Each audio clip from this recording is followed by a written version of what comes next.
നമസ്കാരം. സകലമാന കേരളത്തിലേക്ക് എല്ലാ പ്രേക്ഷകർക്കും സ്വാഗതം. ആദ്യം പ്രധാന വാർത്തകൾ നോക്കാം.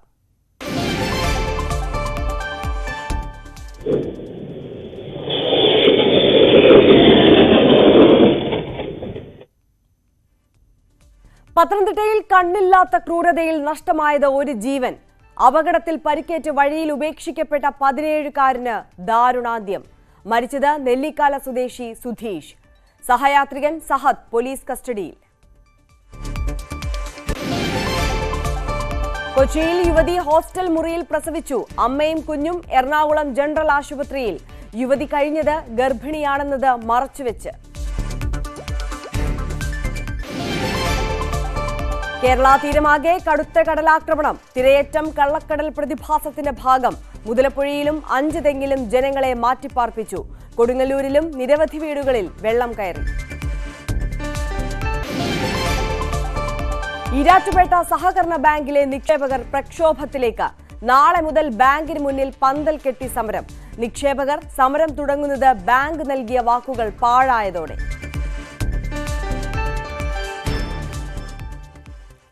വിശദമായ വാർത്തകളിലേക്ക് കടക്കുമ്പോൾ ആദ്യം പത്തനംതിട്ടയിലെ ആ കണ്ണില്ലാത്ത ക്രൂരതയുടെ വാർത്തയിലേക്ക് തന്നെയാണ് നമ്മൾ ആദ്യം പോകുന്നത്.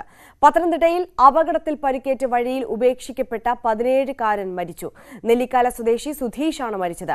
ബൈക്കിൽ ഒപ്പം സഞ്ചരിച്ച സഹദാണ് അപകടത്തിന് ശേഷം സുധീഷിനെ വഴിയിൽ ഉപേക്ഷിച്ചത്. ഇയാളെ നാട്ടുകാർ തടഞ്ഞുവെച്ച് പോലീസിന് കൈമാറി. സുധീഷിനെ വീട്ടിൽ നിന്ന് വിളിച്ചിറക്കി കൊണ്ടുപോകവെയാണ് അപകടമുണ്ടായത്. തലയ്ക്ക് പരിക്കേറ്റ സുധീഷ് സംഭവ സ്ഥലത്ത് തന്നെ മരിച്ചു. ഇന്നലെ രാത്രിയായിരുന്നു അപകടമുണ്ടായത്. അശ്രദ്ധമായി വാഹനം ഓടിച്ചതിന് സഹദിനെതിരെ കേസെടുത്തു. അപകടത്തിന്റെ CCTV ദൃശ്യങ്ങൾ പുറത്തുവന്നു.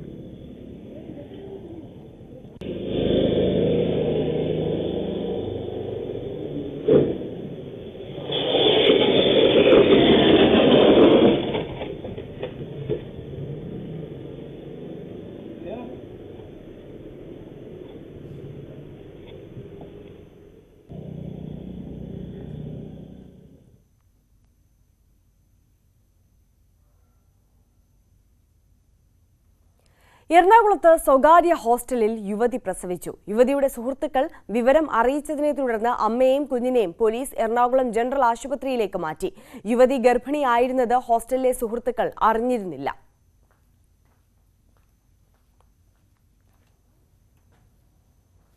കൊല്ലം കൊട്ടാരക്കരയിൽ ഡാൻസിനിടയിൽ ലൈറ്റ് സിസ്റ്റം കത്തിപ്പോയി. മഹാഗണപതി ക്ഷേത്രത്തിലെ 3ാം ഉത്സവത്തിലെ ഡാൻസ് പരിപാടിയുടെ സൗണ്ട് സിസ്റ്റവും ലൈറ്റ് സെറ്റുമാണ് തകരാറിലായത്. അമിത വൈദ്യുതി പ്രവാഹം ഉണ്ടായതാണ് കാരണം. പരിപാടി നിർത്തിവെച്ചതോടെ കമ്മിറ്റി അംഗങ്ങളും പരിപാടി നടത്തിപ്പുകാരും തമ്മിൽ വാക്കേറ്റവും കയ്യാങ്കളിയും ഉണ്ടായി.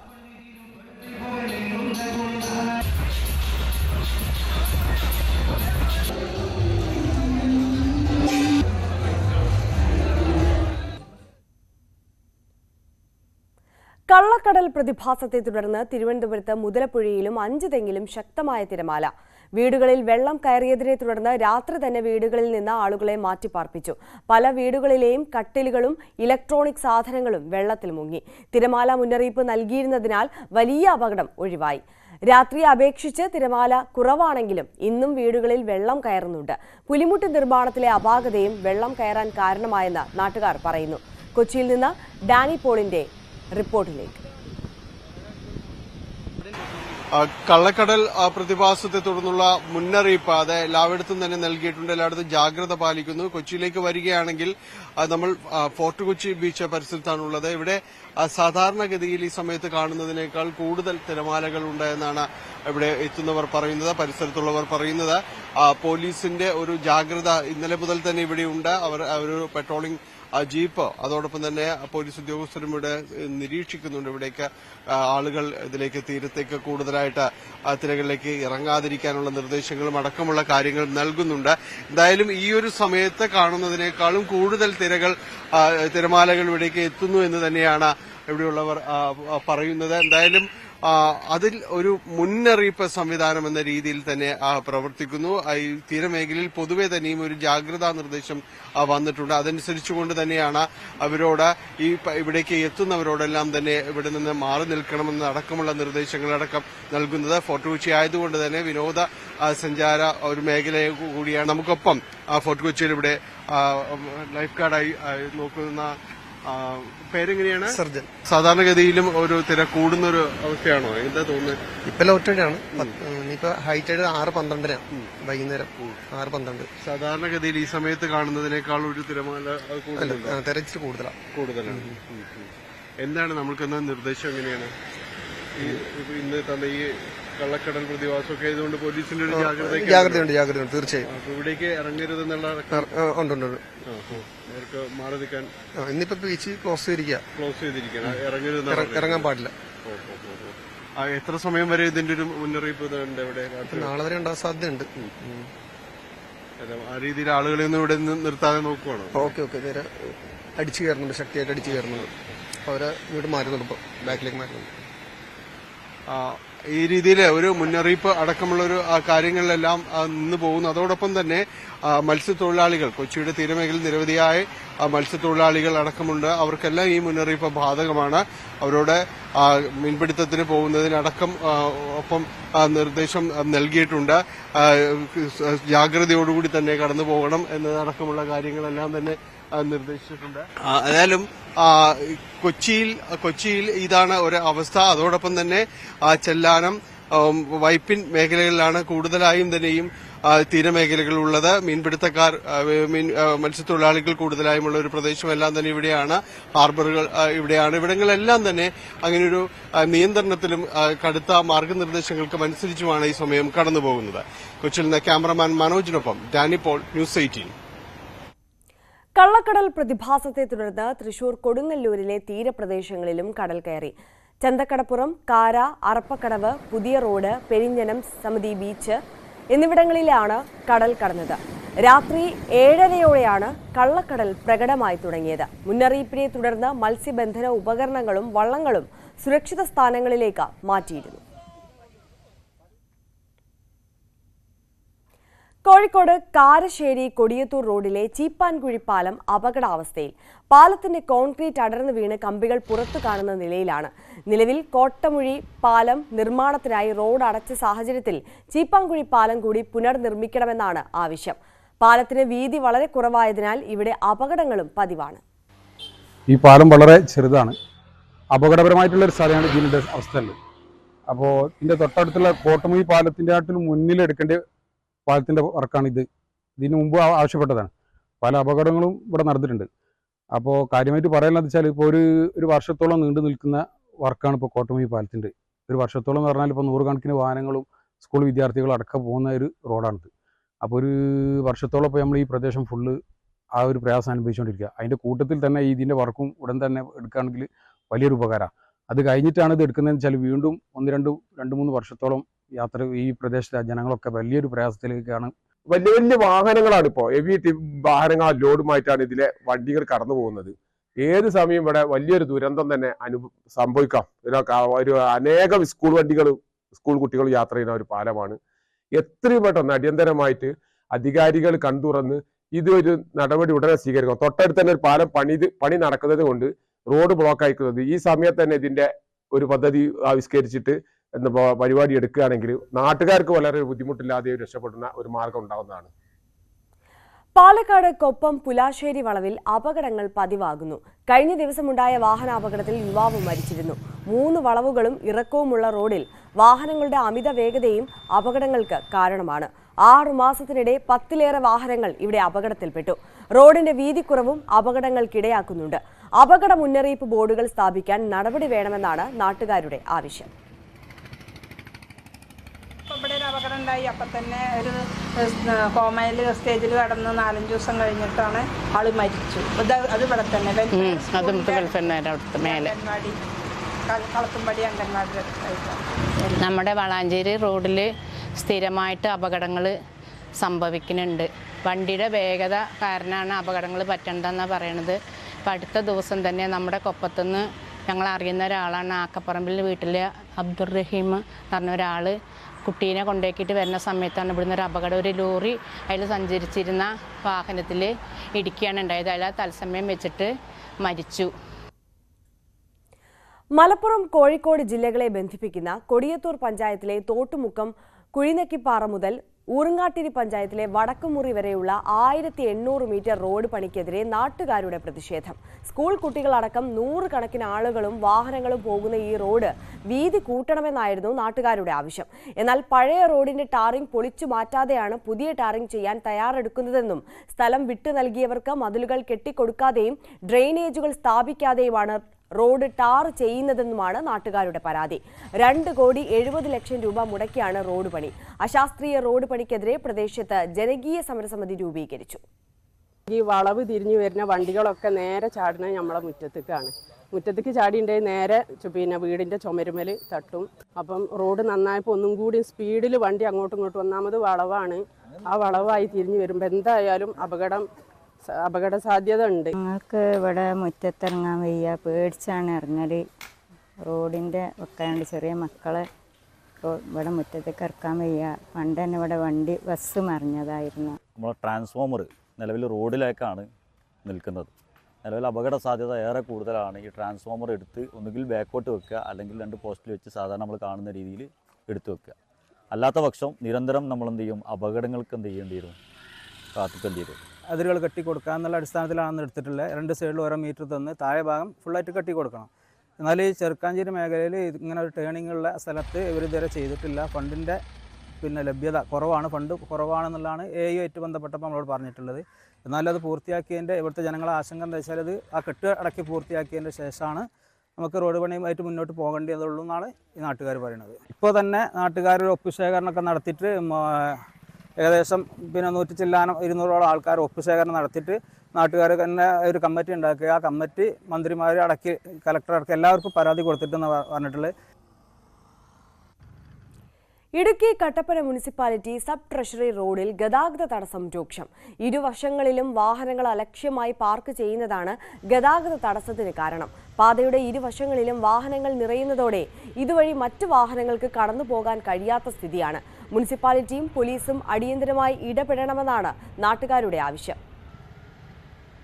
മുനിസിപ്പാലിറ്റിയുടെ താഴെ കൂടെ പോകുന്ന റോഡ്, ട്രഷറിയുമായി ബന്ധപ്പെട്ട് പോകുന്ന റോഡ് കട്ടപ്പനയിൽ ഇതുവരെ ഇല്ലാത്ത രീതിയിലുള്ളൊരു ഗതാഗത കുരുക്കാണ് അവിടെ ഇപ്പോൾ അനുഭവപ്പെട്ടുകൊണ്ടിരിക്കുന്നത്. നമുക്കറിയാം, നിരവധി ആളുകൾ, സ്കൂളിലേക്കുള്ള കുട്ടികൾ ഉൾപ്പെടെ ആളുകൾ പോകുന്നൊരു വഴിയാണ്. ആ വഴിയുടെ ഇരുവശങ്ങളിലും നമ്മൾ നോക്കിയാൽ മനസ്സിലാവും, ഇരുവശങ്ങളിലും കണ്ടമാനം വണ്ടി അലക്ഷ്യമായി പാർക്ക് ചെയ്തിരിക്കുകയാണ്.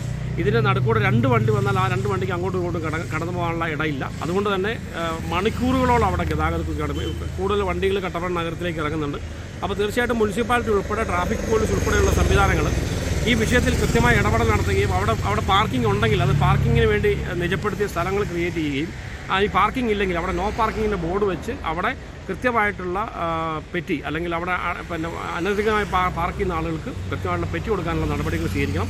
അല്ലെങ്കിൽ തീർച്ചയായിട്ടും കട്ടപ്പനയിലെ ഒരു പ്രധാന വഴിയായി, പ്രത്യേകിച്ച് ബസ് പുറത്തേക്ക് വരുന്നത്, കോട്ടയത്തിനുള്ളിലേക്ക് പോകുന്ന എല്ലാ ബസ്സുകളും അതുവഴിയാണ് വരുന്നത്. അപ്പോൾ അങ്ങനെയുള്ള പ്രശ്നങ്ങളുള്ളൊരു സ്ഥലമാണ്. തീർച്ചയായിട്ടും ഈ വിഷയങ്ങളിൽ നഗരസഭയുടെ കൺമുമ്പിലാണ് ഈ കാര്യങ്ങൾ നടക്കുന്നത്.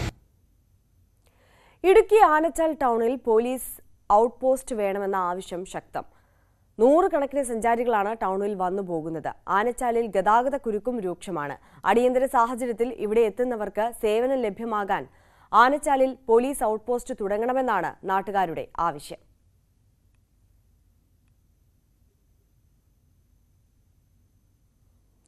കാസർഗോഡ് നഗരത്തിലും കർണാടകയോട് അതിർത്തി പങ്കിടുന്ന പ്രദേശങ്ങളിലും സ്ഥാപിച്ച പോലീസിന്റെ അത്യാധുനിക നിരീക്ഷണ ക്യാമറകൾ മിന്നിത്തുടങ്ങി. വാഹനം ഏതായാലും നമ്പർ പ്ലേറ്റുകൾ ഇനി ക്യാമറ കണ്ണുകളിൽ പതിയും. മോട്ടോർ വാഹന വകുപ്പ് സ്ഥാപിച്ച റോഡ് ക്യാമറകളേക്കാൾ ഒട്ടേറെ സവിശേഷതകളും സംവിധാനങ്ങളും നിറഞ്ഞതാണ് ANPR ക്യാമറകൾ. അമിത വേഗതയിൽ ചീറിപ്പായുന്ന വാഹനങ്ങളുടെ പോലും നമ്പർ പ്ലേറ്റ് ഒപ്പിയെടുക്കാൻ കഴിയുന്നതാണ് ANPR ക്യാമറകൾ.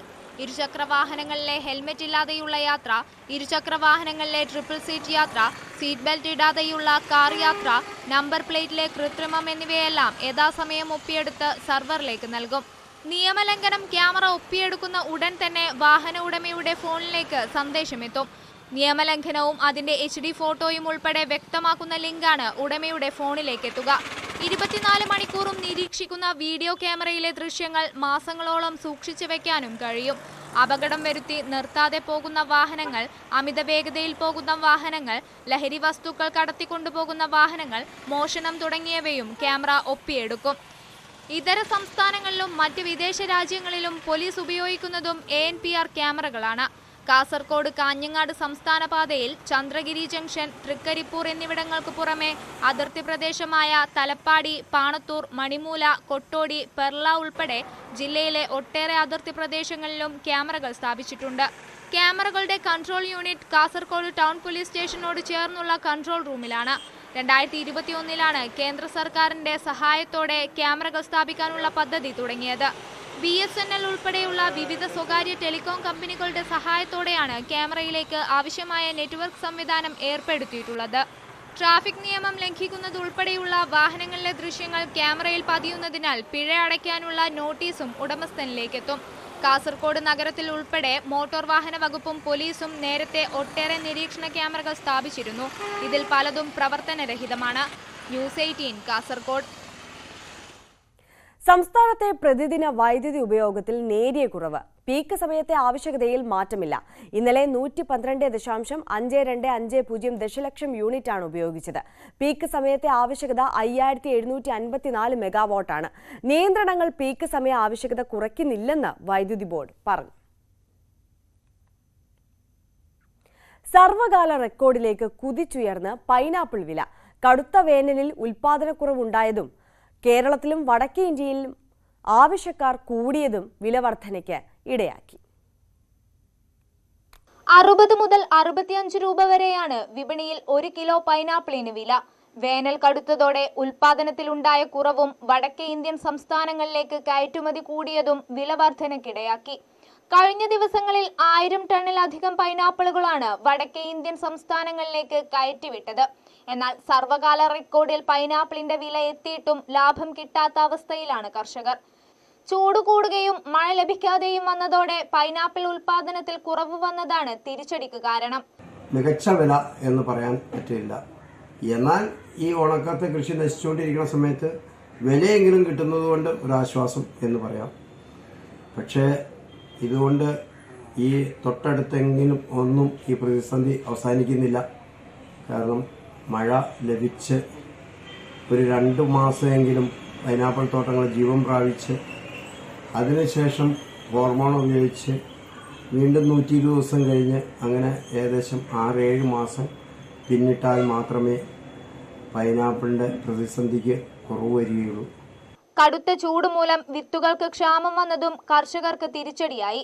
കഴിഞ്ഞ വർഷം 5 മുതൽ 9 രൂപയ്ക്ക് ലഭിച്ച വിത്തുകൾക്ക് ഇപ്പോൾ 15 രൂപയാണ് വില. 120 ദിവസം തികഞ്ഞ് വെട്ടുന്ന ആ ഒരു കാലഘട്ടത്തിലാണ് ഈ പൈനാപ്പിൾ പൈനാപ്പിളിന്റെ ക്ഷാമവും കുറയുകയുള്ളൂ. ഇപ്പോൾ പൈനാപ്പിളിന് ശരിക്കും ക്ഷാമം അനുഭവപ്പെടുന്നുണ്ട്. ഈ ഇത്രയേറെ വലിയ വില വന്നതുകൊണ്ട് ആവശ്യത്തിന് വ്യാപാരികളും വരാത്തൊരു സാഹചര്യമാണ്. കാരണം കാലങ്ങളായുള്ള കാത്തിരിപ്പിനൊടുവിൽ പൈനാപ്പിൾ വില ഉയർന്നിട്ടും കർഷകരുടെ ദുരിതത്തിന് അറുതിയായില്ല. ന്യൂസ് 18 മൂവാറ്റുപുഴ. കൈയും കാലും ബന്ധിച്ച് വേമ്പനാട്ട് കായലിൽ 4.5 കിലോമീറ്റർ നീന്തിക്കടന്ന് 9 വയസ്സുകാരൻ. കോതമംഗലം മാതിരപ്പള്ളി സ്വദേശി പി പ്രകാശിന്റെയും ആതിരയുടെയും മകനായ ആരൺ രോഹിത്താണ് വേൾഡ് വൈഡ് ബുക്ക് ഓഫ് റെക്കോർഡ്സിൽ ഇടം പിടിച്ചിരിക്കുന്നത്. 1 മണിക്കൂർ 51 മിനിറ്റ് കൊണ്ട് നീന്തിക്കടന്നാണ് ഈ നേട്ടം ആരൺ സ്വന്തമാക്കിയത്. കൈയും കാലും ബന്ധിച്ച് 4.5 കിലോമീറ്റർ നീന്തിക്കടക്കുന്ന ഏറ്റവും പ്രായം കുറഞ്ഞ കുട്ടിയാണ് ആരൺ രോഹിത്. ഡോൾഫിൻ അക്വാട്ടിക് ക്ലബിലെ പരിശീലകൻ ബിജു തങ്കപ്പനാണ് പരിശീലനം നൽകിയത്. MLA ആന്റണി ജോൺ അനുമോദന സമ്മേളനം ഉദ്ഘാടനം ചെയ്തു. സമ്പൂർണ്ണ നീന്തൽ സാക്ഷരത നേടി Thrissur Kodakara government national boys high school. PTA നേതൃത്വത്തിലാണ് വിദ്യാർത്ഥികൾക്ക് നീന്തൽ പരിശീലനം നൽകിയത്. 15,000-ലേറെ പേർ ഇതിനോടകം നീന്തൽ പഠിച്ചു. പരിശീലകൻ ഹരിലാൽ മൂത്തേടത്താണ് വിദ്യാർത്ഥികൾക്ക് പരിശീലനം നൽകിയത്. തിരികെ എത്താം ഇടവേളയ്ക്ക് ശേഷം.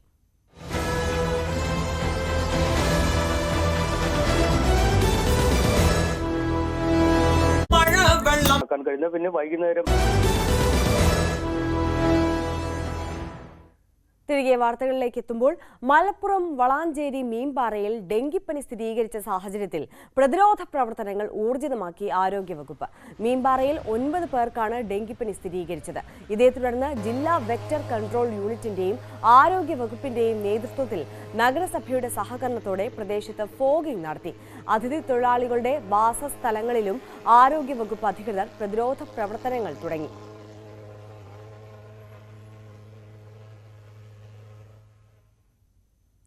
മലങ്കര ഓർത്തഡോക്സ് സഭ സംസ്ഥാനത്തെ മികച്ച അധ്യാപകർക്ക് നൽകുന്ന CP ചാണ്ടി ആചാര്യ പുരസ്കാരം പരിസ്ഥിതി പ്രവർത്തകനും അധ്യാപകനുമായ ഹരിപ്പാട് പുത്തൻപുരയിൽ G രാധാകൃഷ്ണന് സമ്മാനിച്ചു. തുമ്പമൺ ഭദ്രാസന മെത്രോപൊലീത്ത ഡോക്ടർ എബ്രഹാം മാർ സെറാഫീം അധ്യക്ഷത വഹിച്ചു.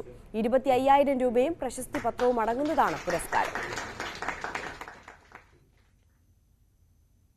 TP ചന്ദ്രശേഖരൻ 12ാം രക്തസാക്ഷി ദിനാചരണം കോഴിക്കോട് ഓർക്കാട്ടേരിയിൽ നടന്നു.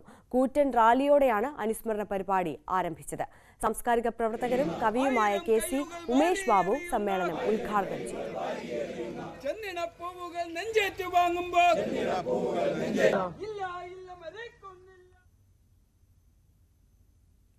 തൃശൂരിലെ മുതിർന്ന കോൺഗ്രസ് നേതാവും തൃശൂർ കോർപ്പറേഷന്റെ പ്രഥമ മേയറുമായിരുന്ന ജോസ് കാട്ടുകാരൻ അന്തരിച്ചു. 92 വയസ്സായിരുന്നു. ദീർഘകാലം തൃശൂർ ജില്ലാ കോൺഗ്രസ് കമ്മിറ്റി ജനറൽ സെക്രട്ടറിയായിരുന്നു. പണം കിട്ടാതെ വന്നതോടെ ഈരാറ്റുപേട്ട സർവീസ് സഹകരണ ബാങ്കിലെ നിക്ഷേപകർ സമരത്തിലേക്ക്. നാളെ മുതൽ പന്തൽ കെട്ടി സമരം നടത്തുമെന്നാണ് പ്രഖ്യാപനം. നേരത്തെ ബാങ്ക് നൽകിയ പല അവധികളും തെറ്റിയതോടെയാണ് നിക്ഷേപകർ സമരത്തിലേക്ക് കടക്കുന്നത്. നിക്ഷേപകർ ചൂണ്ടിക്കാട്ടുന്നത് നേരത്തെ സെബാസ്റ്റ്യൻ കുളത്തിങ്കൽ MLA യുടെ സാന്നിധ്യത്തിൽ ഈ പണം തിരികെ നൽകാനൊരു ചർച്ച നടന്നിരുന്നു. ഏതാണ്ട് 25 ലക്ഷത്തോളം തുക നൽകുകയും അങ്ങനെ കൃത്യമായി അത് തിരിച്ചു നൽകും എന്നായിരുന്നു ഉറപ്പ് നൽകിയിരുന്നത്. പക്ഷേ ഈ ഉറപ്പ് പാലിക്കാത്ത സാഹചര്യത്തിലാണ് തുടർ സമരങ്ങളിലേക്ക് കടക്കുന്നതെന്നാണ് നിക്ഷേപകർ ചൂണ്ടിക്കാട്ടുന്നത്. 7-ാം തീയതി പോരാ, എനിക്ക് അത്യാവശ്യം ട്രീറ്റ്മെന്റ് പൈസ വേണം. എനിക്ക് 15 ലക്ഷം രൂപ 30 ലക്ഷം ഉണ്ട്. 15 ലക്ഷം രൂപ വേണം നേരത്തെ പോലെ പറഞ്ഞിരിക്കുന്നത്. എനിക്ക് 15 ലക്ഷം രൂപ അത്യാവശ്യം വേണം. ബാക്കി നമുക്ക് സഹായം തരാം. ഇപ്പോൾ തിങ്കളാഴ്ച തരാമെന്ന് പറഞ്ഞിരിക്കുക. തിങ്കളാഴ്ച അവൻ കുറച്ച് പേര് തിങ്കളാഴ്ച കൊടുക്കാമെന്ന് പറഞ്ഞു. തിങ്കളാഴ്ച ഞങ്ങൾ അവിടെ പോയി രാവിലെ തിങ്കളാഴ്ച പോകുന്നു. ബാക്കി എല്ലാവരും ചൊവ്വാഴ്ച വരാൻ പറഞ്ഞു. തിങ്കളാഴ്ച കുറച്ച് പേര് പോകുന്നുണ്ട്. തിങ്കളാഴ്ച പോയിട്ട് ഞങ്ങൾ അവിടെ ഫ്ലെക്സും കെട്ടി. പൈസ കിട്ടിയില്ല എന്നുണ്ടെങ്കിൽ ഫ്ലെക്സും കെട്ടി അനിശ്ചിതകാല പണിമുടക്ക് തുടങ്ങും. ഉപരോധം തുടങ്ങുകയാണ്. എന്തായാലും നിക്ഷേപകർ പലതരത്തിൽ ED-ക്കടക്കം പരാതി നൽകിയെങ്കിലും ED അന്വേഷണത്തിലേക്ക് കടക്കുന്ന തരത്തിലേക്ക് കാര്യങ്ങൾ കൃത്യമായി എത്താത്തത്, സഹകരണ വകുപ്പ് കൃത്യമായി അന്വേഷിക്കാത്തത്, മുഖ്യമന്ത്രിക്കുൾപ്പെടെ പരാതി നൽകിയിട്ടും തുടർ നടപടികളൊന്നും ഉണ്ടാകാത്തത്, ഇതെല്ലാം ഈ CPM ഭരിക്കുന്ന ഈരാറ്റുപേട്ട ബാങ്കിനെ ഫലത്തിൽ പ്രതിക്കൂട്ടിലാക്കുന്നു എന്ന് തന്നെ പറയേണ്ടി വരും. കരുവന്നൂരിലുൾപ്പെടെ നടന്നതുപോലെയുള്ള ഒരു തട്ടിപ്പ്, സമാനമായ തട്ടിപ്പ് തന്നെയാണ് ഈരാറ്റുപേട്ടയിലും നടന്നത് എന്നാണ് ഇവർ ചൂണ്ടിക്കാട്ടുന്നത്. കോട്ടയത്ത് നിന്ന് G ശ്രീജിത്ത്, ന്യൂസ് 18. തൃശൂർ മാള കോൾക്കുന്നിൽ വർണ്ണം വിടർത്തി സൂര്യകാന്തി ചെടികൾ പൂവിട്ടു. പ്രദേശവാസിയായ ചന്ദ്രൻ പാട്ടത്തിനെടുത്ത 1/2 ഏക്കർ കൃഷിഭൂമിയിലാണ് സൂര്യകാന്തികൾ പൂവ് ചൂടിയിരിക്കുന്നത്. 2 മാസം മുൻപ് പരീക്ഷണാടിസ്ഥാനത്തിലാണ് ചന്ദ്രൻ സൂര്യകാന്തി നട്ടത്.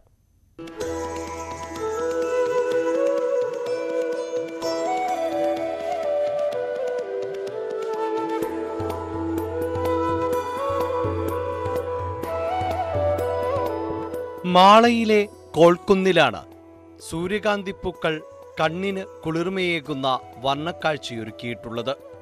അത്യുൽപാദന ശേഷിയുള്ള സൂര്യകാന്തി വിത്തിനങ്ങളാണ് ചന്ദ്രന് ലഭിച്ചത്. 4000 ചെടികളാണ് ഈ 1/2 ഏക്കറിൽ ഉള്ളത്. ഓരോന്നും 5 അടിയിൽ അധികം ഉയരം വെച്ചവയാണ്. ഭൂരിഭാഗവും പൂവിട്ടു കഴിഞ്ഞു. സുഹൃത്തും കർഷകനുമായ അഷ്ടമിച്ചിറ സ്വദേശി സിനോജായിരുന്നു ചന്ദ്രന് സൂര്യകാന്തി വിത്തുകൾ സംഘടിപ്പിച്ച് നൽകിയത്. സൂര്യകാന്തി ചെയ്യാന്ന് വിചാരിച്ചപ്പോൾ നമുക്ക് വിത്തിൻ്റെതായിരുന്നു. അപ്പോൾ എൻ്റെ ഒരു സുഹൃത്തുണ്ട് സിനോജ് എന്ന് പറഞ്ഞിട്ട്, ആൾ പറഞ്ഞ് വിത്ത് ഞാൻ തരാം എൻ്റെ കയ്യിലിരിക്കുന്നു പറഞ്ഞാൽ ആൾ തന്നെ എനിക്ക് വിത്ത് കൊണ്ടുവന്നു. ആളുടെ കൂടുതൽ എല്ലാ കാര്യങ്ങളും ആളുടെ നോക്കലും കാര്യങ്ങളൊക്കെ ഉണ്ടായിരുന്നു. ആളാണ് എനിക്ക് വിത്ത് തന്നത് കിട്ടാനായി. ഇത് നമ്മൾ ചെയ്തപ്പോൾ എന്ന് പറഞ്ഞാൽ വേറെ ചാണപ്പൊടി, കോഴിക്കാട്ടം ഇങ്ങനെയുള്ള ആ ജൈവവളം മാത്രമേ കൊടുത്തിട്ടുള്ളൂ. വേറെ നനയാണെങ്കിലും കുറച്ച് തന്നെ വേണ്ടു. വേനൽക്കാലത്തേക്കുള്ള ഒരുപാട് വെള്ളത്തിൻ്റെ ആവശ്യം വന്നില്ല. പക്ഷെ നല്ല വിളവ് നമുക്ക് കിട്ടുകയും ചെയ്യും. നല്ല പൂക്കളും വന്നു. ഒരു മറ്റേ കീടമൊന്നും വരാതെ കൊണ്ട് വന്നു. രാസവളം എന്ന് പറഞ്ഞ സാധനം മരുന്നതൊന്നും ചെയ്യാതെ കണ്ട് നമുക്ക് ഇത്ര നല്ല റിസൾട്ട് കിട്ടുന്ന ഒരു ചെടിയാണത്. അതുകൊണ്ട് നമുക്ക് സുഖമായിട്ട് ചെയ്യാം. ചാണകപ്പൊടിയടക്കമുള്ള ജൈവവളങ്ങൾ മാത്രമാണ് കൃഷിക്ക് ഉപയോഗിച്ചത്. 1 മാസം കഴിഞ്ഞാൽ വിളവെടുപ്പ് നടത്താനാണ് ചന്ദ്രന്റെ തീരുമാനം. 100 ദിവസം കൊണ്ട് നമുക്ക് ഇതിന്റെ വിളവെടുപ്പ് കിട്ടും. 60 ദിവസമായി ഇപ്പോൾ പൂവായി. ഇനി 1 മാസം കഴിയുമ്പോഴേക്കും വിളവെടുപ്പ് നടത്താം. അപ്പോൾ നമുക്ക് തന്ന വ്യക്തി പറഞ്ഞത് തന്നെ നമുക്ക് ആദ്യമായിട്ട് ചെയ്യുന്നുണ്ട്.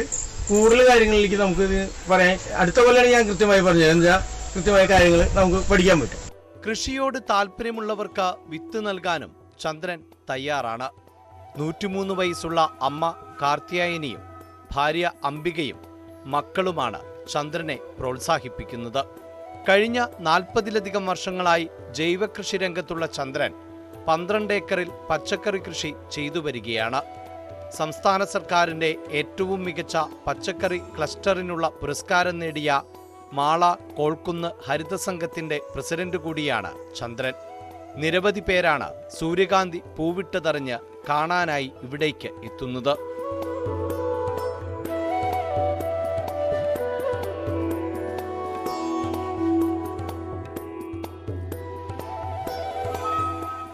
ന്യൂസ് 18 മാള. ഇനി നോക്കാം ഇന്നത്തെ സ്വർണം വെള്ളി നിരക്കുകൾ. കവിത ഗോൾഡ് ആൻഡ് ഡയമണ്ട്സ് ഇന്നത്തെ സ്വർണം വെള്ളി നിരക്കുകൾ നിങ്ങൾക്കായി സമർപ്പിക്കുന്നത്. വലിയ സ്വപ്നങ്ങൾ, വലിയ സന്തോഷങ്ങൾ, വലിയ collection. Kavitha gold and diamonds. സ്വർണം 22 ക്യാരറ്റ് ഗ്രാമിന് 6570 രൂപ, പവന് 52,560 രൂപ. സ്വർണം 18 ക്യാരറ്റ് ഗ്രാമിന് 5490 രൂപ, പവന് 43,920 രൂപ. വെള്ളി ഗ്രാമിന് 87 രൂപ, കിലോഗ്രാമിന് 87,000 രൂപ. കവിത ഗോൾഡ് ആൻഡ് ഡയമണ്ട്സ് ഇന്നത്തെ സ്വർണം വെള്ളി നിരക്കുകൾ നിങ്ങൾക്കായി സമർപ്പിക്കുന്നത്. വലിയ സ്വപ്നങ്ങൾ, വലിയ സന്തോഷങ്ങൾ, വലിയ collection. Kavitha gold and diamonds. സകലമാന കേരളം പൂർണ്ണമാകുന്നു. നമസ്കാരം.